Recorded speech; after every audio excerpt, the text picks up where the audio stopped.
ನಮಸ್ಕಾರ, ನೀವು ನೋಡ್ತಿದ್ದೀರಾ ನ್ಯೂಸ್ ಫಸ್ಟ್. ಇವತ್ತಿನ ಪ್ರಮುಖ ವಿಷಯಕ್ಕೆ ಉತ್ತರ ಕೊಡಿ ಅಂತ ಕೇಳೋ ಸಮಯ ಇದು. ನಾನು ನಿಖಿಲ್ ಜೋಶಿ. ಇಲ್ಲಿ ಸಂಕಷ್ಟ ಆಗ್ತಿರೋದು ಕೆಲವೊಂದು ವಿಷಯಗಳಲ್ಲಿ ಬಹಳ ತೀವ್ರವಾಗಿ. ICU ಬೆಡ್ ಸಿಗ್ತಿಲ್ಲ. ICU ಬೆಡ್ ಸಿಕ್ಕರೆ ICU ಬೆಡ್ ವಿತ್ ವೆಂಟಿಲೇಟರ್ ಸಿಗ್ತಿಲ್ಲ. ಎರಡಕ್ಕೂ ಒಂದು ಪರ್ಯಾಯ ಯೋಜನೆ ಮಾಡಬೇಕು ಅಂತ ಸರ್ಕಾರ ಏನೋ ಮುಂದಾಗಿದೆ. ಅದು ಬರೀ ಪೇಪರಲ್ಲಿ ಮಾತ್ರ ಉಳಿದಿದೆ. ಇವತ್ತು ಆ ಪರ್ಯಾಯ ಯೋಜನೆ ಆಯಿತು ಅಂತಾನೆ ತಗೊಳ್ಳೋಣ. ನಾಳೆನೋ ಇನ್ನೊಂದು ವಾರ ಬಿಟ್ಟು 10 ದಿನ ಬಿಟ್ಟು ಅದಾದಾಗ ಅದಕ್ಕೆ ಬೇಕಾದಂಥ ಮಾನವ ಸಂಪನ್ಮೂಲ ಇದೆಯಲ್ಲ, ಇದಕ್ಕೆ ಯಾವ ರೀತಿಯ ಸಿದ್ಧತೆ ನಡೆಸಿದೆ ಸರ್ಕಾರ?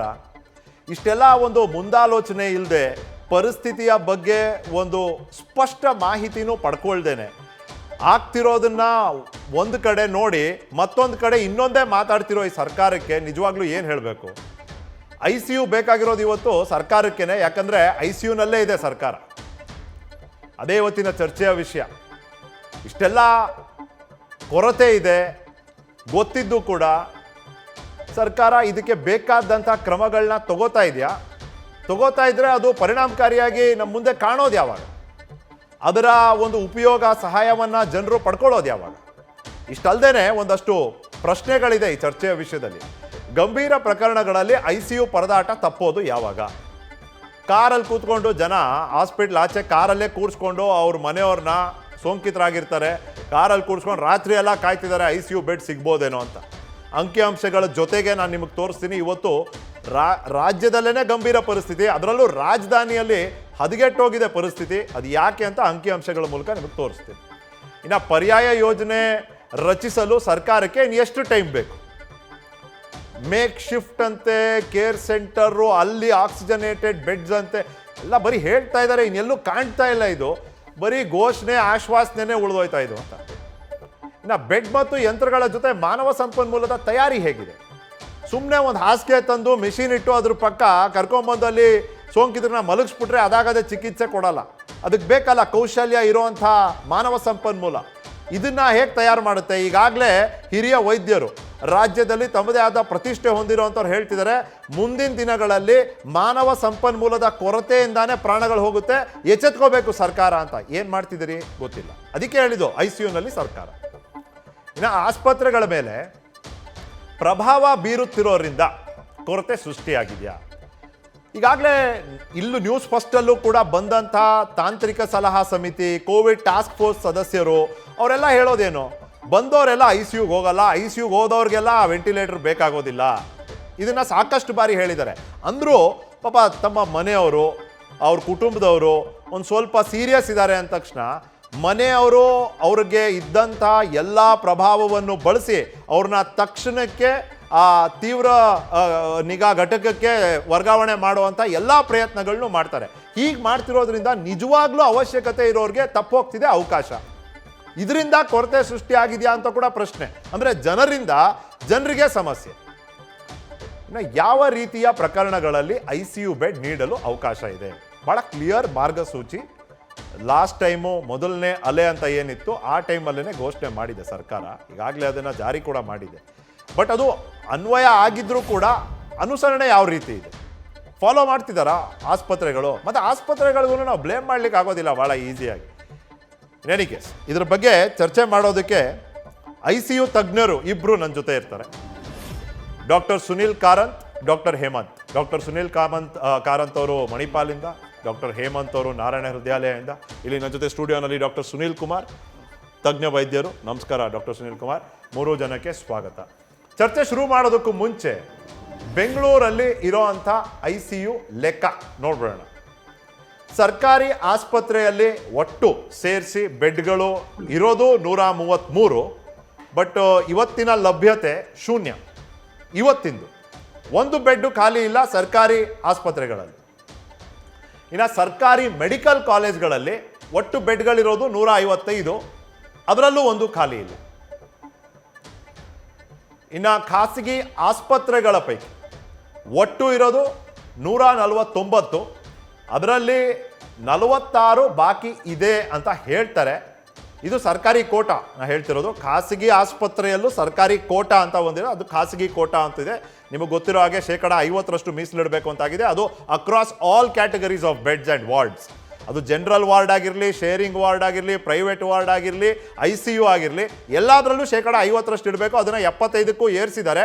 ಬಟ್ ಆ ಪ್ರಮಾಣದಲ್ಲಿ ಇನ್ನೂ ತಮ್ಮ ವಶಕ್ಕೆ ತಗೊಂಡಿಲ್ಲ ಸರ್ಕಾರ. ಹಾಗಾಗಿ ಇರೋ ವ್ಯವಸ್ಥೆಯಲ್ಲಿ 149ರಲ್ಲಿ 46 ಮಾತ್ರ ಖಾಲಿ ಇರೋದು. ಅದು ಎಲ್ಲಿದೆ ಅಂತ ಗೊತ್ತಾಗ್ತಿಲ್ಲ. ಯಾಕಂದರೆ ಇವತ್ತಿಗೂ ಜನ ದಿನಪೂರ್ತಿ ಅಲದಾಡ್ತಿದ್ದಾರೆ ಆ ICU ಬೆಡ್ಗಳಿಗೆ. ಇನ್ನು ಖಾಸಗಿ ವೈದ್ಯಕೀಯ ಕಾಲೇಜ್ಗಳಲ್ಲಿ 254 ಇದೆ, ಅದರಲ್ಲಿ ಒಂದೇ ಖಾಲಿ ಇರೋದು. ಇದು ಸರ್ಕಾರನೇ ಕೊಟ್ಟಿರುವಂಥ ಅಂಕಿಅಂಶ. ಇದ್ರ ಮೂಲಕ ನಮಗೆ ಗೊತ್ತಾಗುತ್ತೆ ಸಿಂಗಲ್ ಡಿಜಿಟ್ ಟೋಟಲ್ ಆಗಿ ನಾವು ನೋಡಿದ್ರೆ ಒಂದು 4-5% ಬೆಡ್ಗಳು ಕೂಡ ಖಾಲಿ ಇಲ್ಲ. ಈ ಒಂದು ಪರಿಸ್ಥಿತಿ, ಇದಕ್ಕೆ ನಾವು ಸೇರಿಸ್ಬೇಕಾಗಿರೋ ಅಂಕಿಅಂಶ ಯಾವುದು? ಪ್ರಕರಣಗಳು. ಬೆಂಗಳೂರಲ್ಲಿ ನಿನ್ನೆ 17,000, ಅದಕ್ಕೂ ಮೊನ್ನೆ 19,000, 20, 22,000. ಬೆಂಗಳೂರು ಮಾತ್ರ ತಗೊಂಡು ಉದಾಹರಣೆಗೆ ಬೆಂಗಳೂರು ಮಾತ್ರ ತಗೊಂಡು ಮಾತಾಡೋಣ. 20,000ದಲ್ಲಿ let's say only 1% need ICU. 1%. 200 ಜನಕ್ಕೆ ICU ಬೇಕು. ಇದು ಒಂದಿನದ ಲೆಕ್ಕ. 200 ಜನಕ್ಕೆ ICU ಬೇಕು. ನೆಕ್ಸ್ಟ್ ಡೇನು 17,000 ಅಂದರೆ ಆವ್ರೇಜ್ ತೊಗೊಂಡ್ರೆ 17,000 ಬರ್ತಿದೆ. ಅಲ್ಲಿಗೆ 170, 150 ಅಂತಲೇ ಇಟ್ಕೊಳ್ಳಿ. ಪ್ರತಿದಿನ 150 ಆ್ಯಡ್ ಆಗ್ತಾ ಹೋದರೆ ಎಲ್ಲಿದೆ ಜಾಗ ICUನಲ್ಲಿ? ಈ ರೀತಿಯ ವ್ಯವಸ್ಥೆ ಇದ್ದಾಗ ನಿಜವಾಗ್ಲೂ ಪ್ರಾಣಗಳನ್ನ ಉಳಿಸೋದಕ್ಕೆ ನಾವು ಸಿದ್ಧವಾಗಿದ್ದೀವಾ ಅನ್ನೋ ಪ್ರಶ್ನೆ ನಮ್ಮ ಮುಂದೆ ಬರುತ್ತೆ. ಇದಕ್ಕೆ ಯಾರು ಹೊಣೆ ಅನ್ನೋದು ಈ ಚರ್ಚೆಯ ಕೊನೆಯಲ್ಲಿ ನಿಮಗೂ ಗೊತ್ತಾಗುತ್ತೆ ಅಂತ ನಾನು ಭಾವಿಸ್ತೀನಿ. ಡಾಕ್ಟರ್ ಸುನೀಲ್ ಕಾರಂತಿಂದ ಶುರು ಮಾಡ್ತೀನಿ. ಡಾಕ್ಟರ್ ಸುನೀಲ್ ಕಾರಂತ್, ನೀವು ನೋಡ್ತಿರೋ ಹಾಗೆ, ನೀವು ಯು ಆರ್ ಅನ್ ಇಂಟೆನ್ಸಿವಿಸ್ಟ್, ನಿಮ್ಮ ಸ್ಪೆಷಾಲಿಟಿನೇ ICU. ಹಾಗಾಗಿ ನಾನು ನಿಮಗೆ ಕೇಳ್ತೀನಿ, ನೀವು ನೋಡ್ತಿರೋವಂಥ ಪ್ರಕರಣಗಳ ಪೈಕಿ ಎಷ್ಟು ಬರ್ತಿದೆ ಆಸ್ಪತ್ರೆಗೆ, ಅದರಲ್ಲಿ ICUಗೆ ಬರ್ತಿರೋ ಅಂಥವು ಎಷ್ಟು? ನಿಮ್ಮ ಆಸ್ಪತ್ರೆಯಲ್ಲೇ ಫಾರ್ ಎಕ್ಸಾಂಪಲ್ ICU ಬೆಡ್ಗಳು ಎಷ್ಟು ಖಾಲಿ ಇದೆ ಪ್ಲೀಸ್? ಸೊ ನೀವು ಹೇಳ್ದಂಗೆ ICU ಬೆಡ್ಗಳು ಈಗ ಖಾಲಿ ಇಲ್ಲ.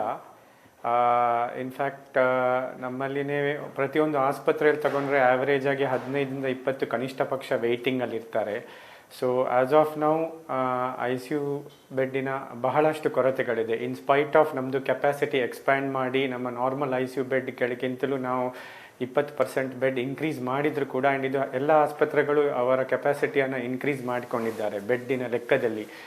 ಬಟ್ ಆದರೂ ನೀವು ಕರೆಕ್ಟಾಗಿ ಹೇಳಿದ ಫಿಗರ್ ಪ್ರಕಾರ ದಿನಕ್ಕೆ 150ರಿಂದ 200 ಜನರಿಗೆ 200 ಜನರಿಗೆ ICU ಬೆಡ್ ಬೇಕಂತ ನಾವು ಲೆಕ್ಕ ತಗೊಂಡ್ರು ಆ್ಯಂಡ್ ಪ್ರತಿಯೊಂದು ಪೇಷಂಟ್ ICUಗೆ ಬಂದರೆ ಕೋವಿಡ್ ಪೇಷಂಟು ಆ್ಯಾವ್ರೇಜ್ ಆಗಿ 7 ದಿನ ICUಲಿ ಅವ್ರ ಅಡ್ಮಿಷನ್ ಬೇಕಾಗ್ತದೆ.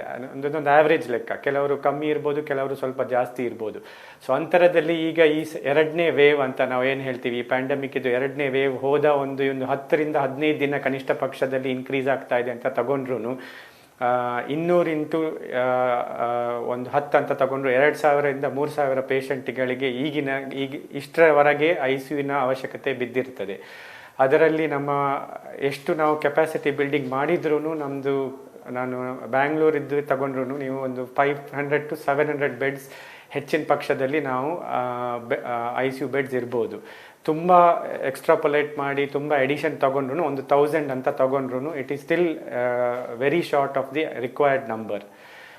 ಸೊ ಅದರಿಂದಾಗಿ ನಾವು ಈಗ ನೋಡ್ತಾ ಇರುವ ಪರಿಸ್ಥಿತಿ ದಟ್ ಬೆಂಗಳೂರಿನ ಕೇಸಸ್ ಇನ್ಕ್ರೀಸ್ ಆಗ್ತಾ ಇದೆ. ಆ್ಯಾವ್ರೇಜ್ ಆಗಿ 18ರಿಂದ 20,000 ಕೇಸಸ್ಸಲ್ಲಿ 150ರಿಂದ 200 ಹೊಸ ICU ಬೇಕಾಗುವಂಥ ಕೇಸಸ್ ಎವ್ರಿ ಡೇ ಆ್ಯಡ್ ಹಾಕ್ಕೊಂಡು ಹೋಗ್ತಾ ಇದೆ.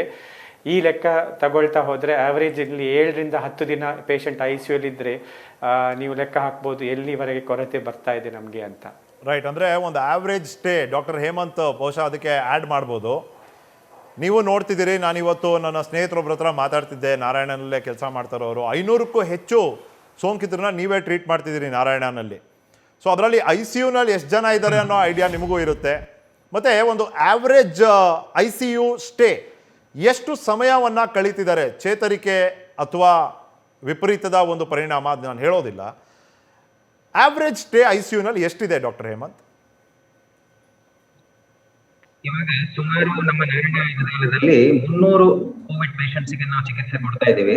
ಅದರಲ್ಲಿ ICU ಅಲ್ಲಿ 60 ಜನ ಇದ್ದಾರೆ.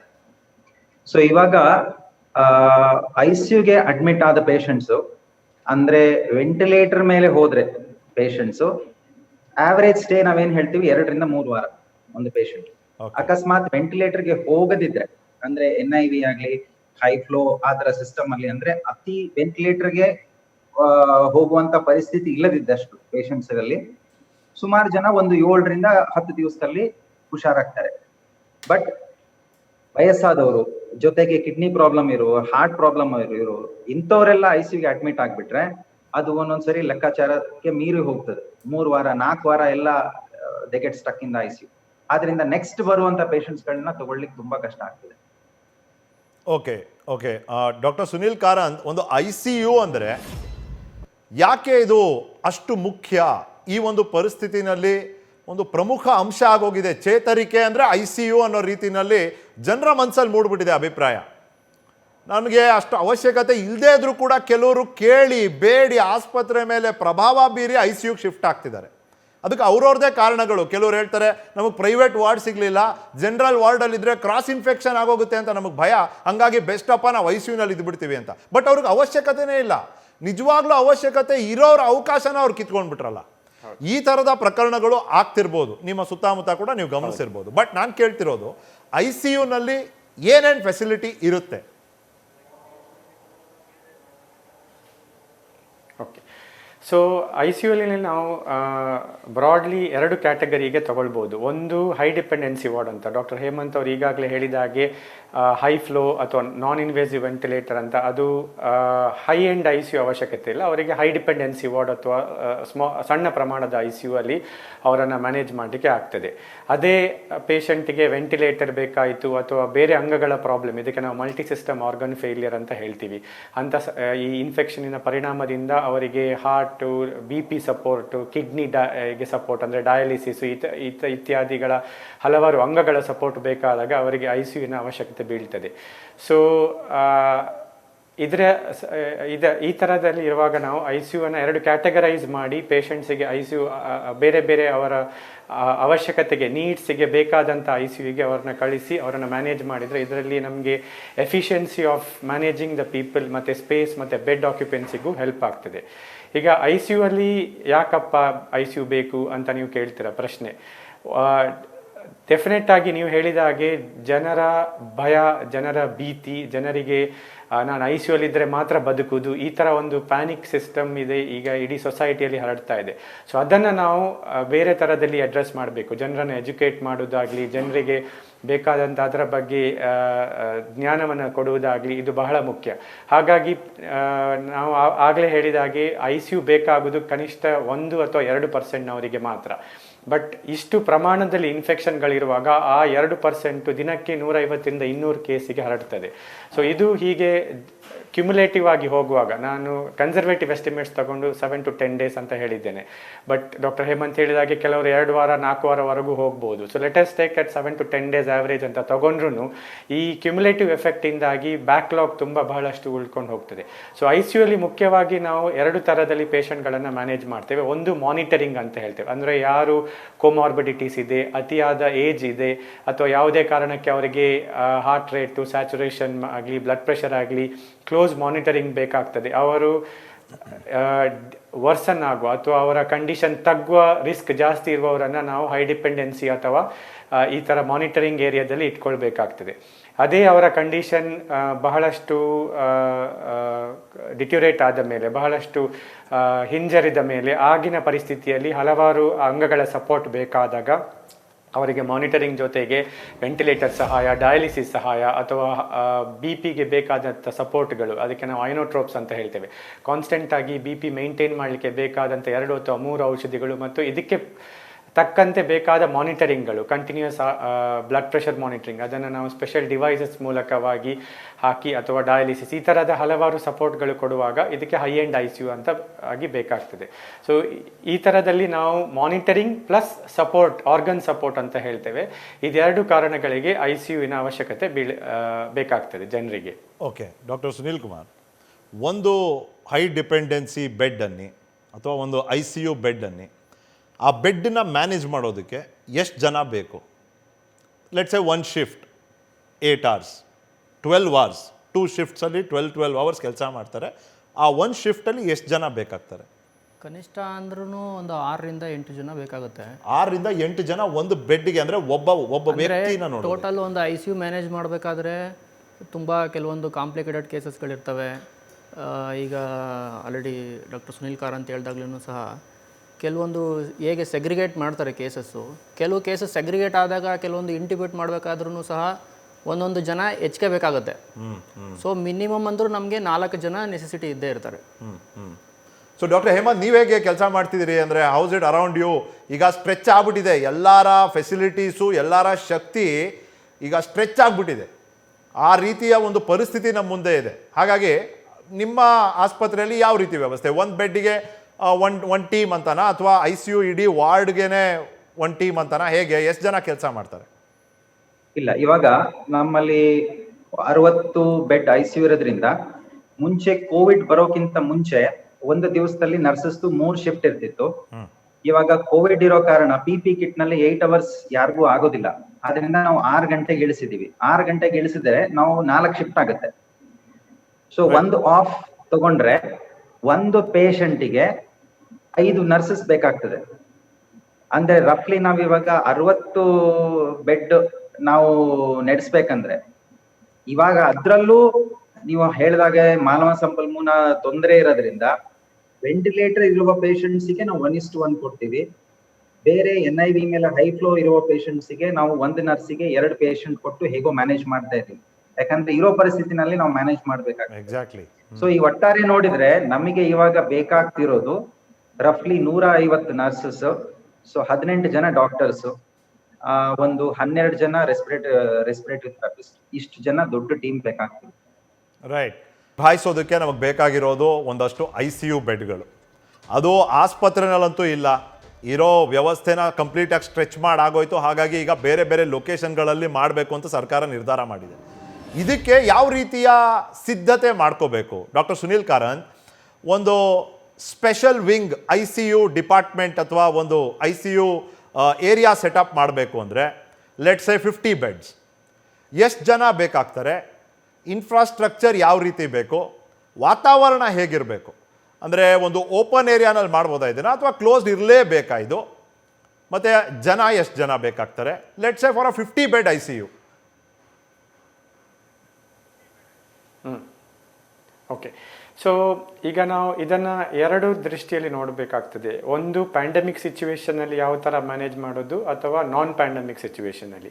ನಾವು ಐಡಿಯಲಿಸ್ಟಿಕ್ ವರ್ಲ್ಡಲ್ಲಿ ನೋಡಿದರೆ ನಾನ್ ಪ್ಯಾಂಡಮಿಕ್ ಇಲ್ಲಿ ನೀವು ಹೇಳಿದಂಗೆ 50 ಬೆಡ್ಡಿಗೆ ಬೇಕಾಗುವಂಥ ICU ಅಲ್ಲಿ ಕನಿಷ್ಠ ಪಕ್ಷ ಒಂದು ಶಿಫ್ಟಿಗೆ 65ರಿಂದ 70 ನರ್ಸಸ್ ಬೇಕಾಗ್ಬೋದು. ಅಟ್ಲೀಸ್ಟ್ 60 ನರ್ಸಸ್, ಅಂದರೆ ಅದು ಅಡ್ಮಿನಿಸ್ಟ್ರೇಷನ್ ನೋಡ್ಕೊಳ್ಳಿಕ್ಕೆ, ನರ್ಸಿಂಗ್ ಇನ್ಚಾರ್ಜಸ್ಸು ಇದೆಲ್ಲ ಸೇರಿ. ಜೂನಿಯರ್ ಡಾಕ್ಟರ್ಸ್ ತಗೊಂಡ್ರೆ ಅಟ್ಲೀಸ್ಟ್ ಒಂದು 6 to 7 junior doctors and at least 5 to 6 consultants, ಅಂದರೆ ICU ಸ್ಪೆಷಲಿಸ್ಟ್ ಮಿನಿಮಮ್ ಬೇಕಾಗ್ತದೆ. ಈಗ ಒಂದು ICU ಹೇಳುವಾಗ ICU team, doctors, nurses per shift. So ನರ್ಸಸ್ಸನ್ನು ಪರ್ ಶಿಫ್ಟ್ ಲೆಕ್ಕದಲ್ಲಿ ತಗೊಳ್ತೇವೆ ನಾವು, ಜೂನಿಯರ್ ಡಾಕ್ಟರ್ಸ್ ಪರ್ ಶಿಫ್ಟ್ ಲೆಕ್ಕದಲ್ಲಿ, and consultants we would say for round the clock cover. So about 6 to 8 consultants ಅಂತ ತಗೊಳ್ಬೇಕಾಗ್ತದೆ. This is I am talking minimum, ಅಂದರೆ ಕನಿಷ್ಠ ಪಕ್ಷದಲ್ಲಿ. ಈಗ ನಾವು when we talk about ICU ನಾವು ಹೇಳುವಾಗ 50 ಬೆಡ್ಡೆಡ್ ICU, ಅಗೇನ್ ನಾವು ಬರೀ ICU ಟೀಮ್ ಮಾತ್ರ ಅಲ್ಲ, ಅದಕ್ಕೆ ಬೇಕಾದ ಅಲೈಡ್ ಸ್ಪೆಷಾಲಿಟೀಸ್. ಡಾಕ್ಟರ್ ಹೇಮಂತ್ ಈಗಾಗಲೇ ಹೇಳಿದ ಹಾಗೆ ರೆಸ್ಪಿರೇಟರಿ ಥೆರಪಿಸ್ಟ್, ಪ್ರತಿಯೊಂದು 10 ಬೆಡ್ಡಿಗೆ ಅಟ್ಲೀಸ್ಟ್ ಮಿನಿಮಮ್ 10 ಬೆಡ್ಡಿಗೆ ಒಂದು ರೆಸ್ಪಿರೇಟರಿ ಥೆರಪಿಸ್ಟ್ ಬೇಕು, ಡಯಟ್ರಿ ಬೇಕು, ಫಿಸಿಯೋಥೆರಪಿಸ್ಟ್ ಬೇಕಾಗ್ತದೆ. ಈ ಥರ ಹಲವಾರು ಸಪೋರ್ಟ್ ಸರ್ವಿಸಸ್ ಅಂತ ಹೇಳ್ತೇವೆ. Plus cleaning staff, house keeping services. ಇದು ಎವ್ರಿ 10 ಬೆಡ್ಸಿಗೆ 2 ಕ್ಲೀನಿಂಗ್ ಸ್ಟಾಫ್ ಬೇಕು ಆ್ಯಂಡ್ ಪೊಸಿಷನ್. ಸೊ ಇದೆಲ್ಲ ನೀವು ತಗೊಂಡ್ರೆ ಒಂದು 50 ಬೆಡ್ಡಿಗೆ ಡಾಕ್ಟರ್ಸು, ನರ್ಸಸ್ಸು ಎಲ್ಲ ಸೇರಿದರೆ ಒಂದು ಶಿಫ್ಟಿಗೆ 80ರಿಂದ 100 ಜನದ ಮಟ್ಟಿಗೆ ಜನರು ನಮಗೆ ಬೇಕಾಗ್ತದೆ. ಆ್ಯಂಡ್ ಅಫ್ಕೋರ್ಸ್ ಇದಕ್ಕೆ ಬೇಕಾದ ಆನ್ಸಿಲರಿ ಸರ್ವಿಸಸ್, ಅಂದರೆ oxygen plant, air flow plant, ventilators, at least 70% ಈ ಬೆಡ್ಗಳಿಗೆ ವೆಂಟಿಲೇಟರ್ ಸಹಾಯ ಬೇಕಾಗ್ತದೆ. ಉಳಿದ 15% ಬೆಡ್ಸಿಗೆ ನಾನ್ ಇನ್ವೇಸಿವ್ ವೆಂಟಿಲೇಟರ್ ಅಥವಾ ಹೈ ಫ್ಲೋ ಡಿವೈಸ್ ಅಂತ ಹೇಳ್ತೇವೆ. ಮತ್ತು ಎಲ್ಲ 50 ಬೆಡ್ಡಿಗೆ ಮಾನಿಟರಿಂಗ್, ಮತ್ತು ಕ್ಲರಿಕಲ್ ಆರ್ ಸೆಕ್ರೆಟರಿಯಲ್ ಸ್ಟಾಫ್, ಈಗ ಅಡ್ಮಿನಿಸ್ಟ್ರೇಷನ್ ನಡೆಸಲಿಕ್ಕೆ ಸೆಕ್ರೆಟರಿ. ಸೊ ಎವ್ರಿ 20 ಬೆಡ್ಸಿಗೆ ಒಂದು ಸೆಕ್ರೆಟರಿ ಆದರೂ ಬೇಕಾಗ್ತದೆ, ಫ್ಯಾಮಿಲಿ ಜೊತೆಗೆ ಕೌನ್ಸಿಲ್ ಮಾಡಲಿಕ್ಕೆ, ಅವರ ಹತ್ರ ಡೀಲ್ ಮಾಡಲಿಕ್ಕೆ, ಅಂದರೆ ಇಂಟರಾಕ್ಷನ್ಗೆ, PR ಇಂಟರಾಕ್ಷನ್, ಇದಕ್ಕೆಲ್ಲ ಜನ ಬೇಕಾಗ್ತದೆ. ಸೊ ನಾವು ಹೀಗೆ ನೋಡ್ಲಿಕ್ಕೆ ಹೋದರೆ ಒಂದು ಐಡಿಯಲ್ ವರ್ಲ್ಡಲ್ಲಿ ಒಂದು 50 ಬೆಡ್ಡಿಗೆ ಒಂದು ಶಿಫ್ಟಿಗೆ 80ರಿಂದ 100 ಜನರ ಸಹಾಯ ನಮಗೆ ಬೇಕಾಗ್ತದೆ. ಈಗ ನಾವು ಅದನ್ನೇ ಶಾರ್ಟ್ ಟರ್ಮಲ್ಲಿ ಇಮಿಡಿಯೇಟ್ ಆಗಿ ಫಾಸ್ಟ್ ಆಗಿ ಸೆಟಪ್ ಮಾಡಬೇಕಾದ್ರೆ ಓಪನ್ ಏರಿಯಾ ಅಂದರೆ ಅದಕ್ಕೆ ಟೆಂಪರರಿ ಸ್ಟ್ರಕ್ಚರ್ಸ್ ಹಾಕಿ ಮಾಡುವ ಸಾಧ್ಯತೆ ಇದೆ. ಬಟ್ ಇದಕ್ಕೂ ನಾವು ತಗೊಂಡ್ರೆ 50 ಬೆಡ್ಸಿಗೆ at least about 60 people will be necessary. ಅದರಲ್ಲಿ ನಾವು ಎವ್ರಿ 2 ಬೆಡ್ಸಿಗೆ ಒಂದು ನರ್ಸ್ ಅಂತ ತಗೊಂಡ್ರೆ ಒಂದು 25 to 30 nurses, and every 15 to 20 ಬೆಡ್ಸಿಗೆ ಒಂದು ಡಾಕ್ಟರ್, ಜೂನಿಯರ್ ಡಾಕ್ಟರ್ ಅಂತ ತಗೊಂಡ್ರೆ at least 3 to 4 doctors and about 2 to 3 consultants ಪೇಷಂಟನ್ನು ನೋಡ್ಕೊಳ್ಳಿಕ್ಕೆ ಬೇಕಾಗ್ತದೆ. ಸೊ ಆ 100 ಹಾಕಿದ number 35 to 40 people are at least needed. 40 ಅಂದರೆ 40 ಅಂದರೆ ನಾನು ನರ್ಸಸ್, ಆನ್ಸಿಲರಿ ಸರ್ವಿಸಸ್ ಎಲ್ಲ ಸೇರಿ, ಆ್ಯಂಡ್ ದಿಸ್ ಈಸ್ ಕಾಂಪ್ರಮೈಸ್ ಮಾಡಿ ನಾನು ಹೇಳ್ತಾ ಇರೋದು. ಬಿಕಾಸ್ ಅಂತ ಹೇಳುವಾಗ ಆಬ್ವಿಯಸ್ಲಿ ನಾವು ಹೌದು ಪರ್ ಶಿಫ್ಟ್ ಅಟ್ ಲೀಸ್ಟ್ 35ರಿಂದ 40 ಜನರ ಸಪೋರ್ಟ್ ನಮಗೆ ಬೇಕಾಗ್ತದೆ. ಅರೌಂಡ್ 150 ಪೀಪಲ್ ಬೇಕು. ಮ್ಯಾನೇಜ್ ಮಾಡೋದಕ್ಕೆ 150 ಜನ ಬೇಕು. ಇಲ್ಲಿ ಇರೋರೇ ಸಾಲ್ತಿಲ್ಲ, ಇನ್ನು 150 ಜನ ಕರ್ಕೊಂಡ್ಬಂದು ಬೇರೆ ಕಡೆ ಮೇಕ್ ಶಿಫ್ಟ್ ಸ್ಪೆಷಲ್ ಸೆಟಪ್ ಅಂದ್ರೆ ಹೇಗೆ ಮಾಡೋದು? ಡಾಕ್ಟರ್ ಹೇಮಂತ್, ನಿಮ್ ಗಮನಕ್ಕೂ ಬಂದಿರ್ಬೋದು, ಡಾಕ್ಟರ್ ದೇವಿ ಶೆಟ್ಟಿ ಅವರು ಬಹಳ ಇಂಪಾರ್ಟೆಂಟ್ ಕೆಲವೊಂದಷ್ಟು ಪಾಯಿಂಟ್ಗಳನ್ನ ಕಳೆದ ಕೆಲವು ದಿವಸದಿಂದ ಪದೇ ಪದೇ ಹೇಳ್ತಿದ್ದಾರೆ. ಮುಂಬರೋ ದಿನಗಳಲ್ಲಿ ಜನ ಪ್ರಾಣ ಕಳ್ಕೊಂಡ್ರೆ ಅದು ICU ಅಥವಾ ಆಕ್ಸಿಜನ್ ಇಲ್ಲ ಅಂತಲ್ಲ, ಮಾನವ ಸಂಪನ್ಮೂಲ ಇಲ್ಲ, ನರ್ಸಿಂಗ್ ಸ್ಟಾಫ್ ಇಲ್ಲ, ಪ್ಯಾರಾಮೆಡಿಕ್ಸ್ ಇಲ್ಲ, ಡಾಕ್ಟರ್ಸ್ ಇಲ್ಲ ಅಂತ ಪ್ರಾಣ ಕಳ್ಕೊಳ್ಳೋಂಥ ಪರಿಸ್ಥಿತಿ ಬರುತ್ತೆ. ಏನು ಮಾಡ್ಬೋದು ಅಂತ ಕೂಡ ಅವ್ರು ಸಜೆಸ್ಟ್ ಮಾಡಿದ್ದಾರೆ. ನಿಮ್ಮ ಗಮನಕ್ಕೆ ಬಂದಿದ್ರೆ ಪ್ಲೀಸ್. ಓಕೆ, ಇದು ಒಳ್ಳೆ ಪಾಯಿಂಟ್ ಇದು. ಯಾಕಂತಂದ್ರೆ ಒಂದು ICU ಬೆನ್ನೆಲುಬು ಅಂತ ಹೇಳಿದ್ರೆ ನರ್ಸಸ್ ಮತ್ತೆ ಜೂನಿಯರ್ ಡಾಕ್ಟರ್ಸ್. ಇವಾಗ ನಾವ್ ಏನೇ ಪ್ಲಾನ್ ಮಾಡಿದ್ರು ಕೂಡ ಅದು ಕಾರ್ಯರೂಪಕ್ಕೆ ತರ್ಲಿಕ್ಕೆ ಡಾಕ್ಟರ್ಸ್ ಮತ್ತೆ ನರ್ಸಸ್ ಬೇಕೇ ಬೇಕು. ಎಷ್ಟು ಒಳ್ಳೆ ನೀವು ಇಂಟೆಲಿಜೆಂಟ್ ಕನ್ಸಲ್ಟೆಂಟ್ಸ್ ಕರ್ಕೊಂಡ್ ಬಂದ್ರು ಕೂಡ ಅಕಸ್ಮಾತ್ ನರ್ಸಸ್ ಮತ್ತೆ ಜೂನಿಯರ್ ಡಾಕ್ಟರ್ಸ್ ಆ ಒಂದು ಲೆವೆಲ್ಗೆ ಬರದಿದ್ರೆ ನಾವ್ ಎಷ್ಟು ಶ್ರಮ ಪಟ್ರು ಅದರಿಂದ ವೇಸ್ಟ್ ಆಗುತ್ತೆ. ಸೊ ಇದಕ್ಕೆ ಹಲವಾರು ಸೊಲ್ಯೂಷನ್ಸ್ ಗಳನ್ನ ನಾವು ನಮ್ಮ ಡಿಸ್ಕಷನ್ಸ್ ಅಲ್ಲಿ ಬರ್ತಾ ಇದೆ ಇವಾಗ ಅದ್ರಲ್ಲಿ ಕೆಲವು ಡಿಸ್ಕಷನ್ಸ್ ಅಂತ ಹೇಳಿದ್ರೆ, ಕೆಲವರು ಈಗ ಫೇಲ್ ಆಗಿ ಎಕ್ಸಾಮ್ಗೆ ಕಾಯ್ತಾ ಇರೋರು ಅವರಾಗ್ಲಿ, ಅಥವಾ MBBS ನ ಮುಗಿಸ್ಬಿಟ್ಟು MD ಗೆ ಪ್ರಿಪೇರ್ ಆಗ್ತಿರುವವರು, ಎಂಟ್ರೆನ್ಸ್ ಎಕ್ಸಾಮ್ಗೆ ಪ್ರಿಪೇರ್ ಆಗ್ತಿರೋರು, ಮತ್ತೆ ಈಗ ಹೊರದೇಶದಲ್ಲಿ ಅಂದ್ರೆ MBBS ಇಕ್ವಲೆಂಟ್, ಈಗ ರಷ್ಯನ್ MBBS ಅಂತವ್ರು ಇಂಥವ್ರು ಯಾರು ಬಂದು ಇಂಡಿಯನ್ ಅಲ್ಲಿ ಅವ್ರಿಗಿನ್ನು ಲೈಸೆನ್ಸ್ ಸಿಕ್ಕಿಲ್ಲ ಅಂತವ್ರು, ಇಂಥವ್ರನ್ನೆಲ್ಲ ನಾವು we have to take them in. Another thing is, ಈಗ ಎಷ್ಟೊಂದ್ ಜನ ನರ್ಸಸ್ ಇದು ANM ನರ್ಸಿಂಗ್ ಅಂತ ಎಲ್ಲ ಮಾಡಿರ್ತಾರೆ. ANM ನರ್ಸಿಂಗ್ ಮಾಡಿರೋರಿಗೆ ಬೇಸಿಕ್ ನರ್ಸಿಂಗ್ ಗೊತ್ತಿರುತ್ತೆ. ಅದಕ್ಕೆ ಅವರಿಗೆ ಸ್ವಲ್ಪ ಟ್ರೈನ್ ಅಪ್ ಮಾಡಿ, ಕೆಲವರೆಲ್ಲ BSc ನರ್ಸಿಂಗ್ ಎಂಟ್ರೆನ್ಸ್ ಎಕ್ಸಾಮ್ಗೆ ಪ್ರಿಪೇರ್ ಆಗ್ತಾರೆ, ಬರೆಯಕ್ಕೆ ಕಾಯ್ತಿದ್ದಾರೆ. ಈಗ ಕೆಲವರೆಲ್ಲ ಫೈನಲ್ ಎಕ್ಸಾಮ್ ಬರೆಯೋಕೆ ಕಾಯ್ತಿದ್ದಾರೆ. ಅದನ್ನ ಬರೆದ್ಮೇಲೆ they are certified nurses. But ಈ ಪರಿಸ್ಥಿತಿನಲ್ಲಿ ಎಕ್ಸಾಮ್ ನಡೆಸೋದು ಅಸಾಧ್ಯ. ಅಟ್ಲೀಸ್ಟ್ ಅವರ ಸರ್ವಿಸನ್ನ ಬಳಸ್ಕೋಬಹುದು, ಪ್ರಾಕ್ಟಿಕಲ್ ನಾಲೆಜ್ ಇರುತ್ತೆ. ಡಾಕ್ಟರ್ ಸುನೀಲ್ ಹತ್ರ ಅದನ್ನೇ ಮಾತಾಡ್ತಿದ್ವಿ ನಾವಿಲ್ಲಿ. Please doctor Sunil. ಸೊ ಏನಂದರೆ, ಈಗ ಡಾಕ್ಟರ್ ಸುನೀಲ್ ಕಾರಂತ್ ಸಹ ಹೇಳಿದ್ರು, ಪರ್ ಶಿಫ್ಟಿಗೆ ನೋಡೋಕೆ ಹೋದರೆ ಮಿನಿಮಮ್ ಒಂದು 6 ಜೂನಿಯರ್ ಡಾಕ್ಟರ್ಸ್ ಅವಶ್ಯಕತೆ ಇದೆ. ಸೊ ಆ ಥರ ಲೆಕ್ಕ ಹಾಕೊಂಡ್ರೂ ಸಹ ಮಿನಿಮಮ್ 100 ಬೆಡ್ಸ್ ಅಂತ ನಾವು ತೊಗೊಂಡ್ರೆ, 100 ಬೆಡ್ಸ್ ICU ಎಸ್ಟಾಬ್ಲಿಷ್ ಮಾಡಬೇಕು ಅಂದರೆ ಕನಿಷ್ಠ ಅಂದರೆ ಒಂದು 36 ಜೂನಿಯರ್ ಡಾಕ್ಟರ್ಸ್ ನೆಸೆಸಿಟಿ ಇರುತ್ತೆ over all per day, round the clock, not for single shift. So ಅದೇ ರೀತಿ ಈ 1:4 ರೇಷಿಯೋದಲ್ಲಿ ನರ್ಸಿಂಗ್ ಸಹ ನೆಸೆಸಿಟಿ ಇದೆ. ಈಗ ನಮ್ಮ RGHS ಯೂನಿವರ್ಸಿಟಿ ಒಂದು ತುಂಬ ದೊಡ್ಡ ಯೂನಿವರ್ಸಿಟಿ, ತುಂಬ ಮೆಡಿಕಲ್ ಕಾಲೇಜಸ್ ಇದೆ, ಸಾವಿರಾರು ಮೆಡಿಕಲ್ ಸ್ಟೂಡೆಂಟ್ಸ್ಗಳು ಎಂಟ್ರೆನ್ಸ್ ಎಕ್ಸಾಮಿಗೆ ವೆಯ್ಟ್ ಮಾಡ್ತಾ ಇದ್ದಾರೆ. ಅದೇ ರೀತಿ ಹೇಮಂತ್ ಅವ್ರು ಹೇಳ್ದಾಗೆ MD ಎಕ್ಸಾಮ್ಗೆ ಬರೀತಿರೋರು ವೆಯ್ಟ್ ಮಾಡ್ತಾ ಇದ್ದಾರೆ, ಎಲ್ಲ ನೀಟ್ ಎಕ್ಸಾಮ್ಸ್ಗೆ PG ನೀಟ್ಗೆ ವೆಯ್ಟ್ ಮಾಡ್ತಾ ಇದ್ದಾರೆ.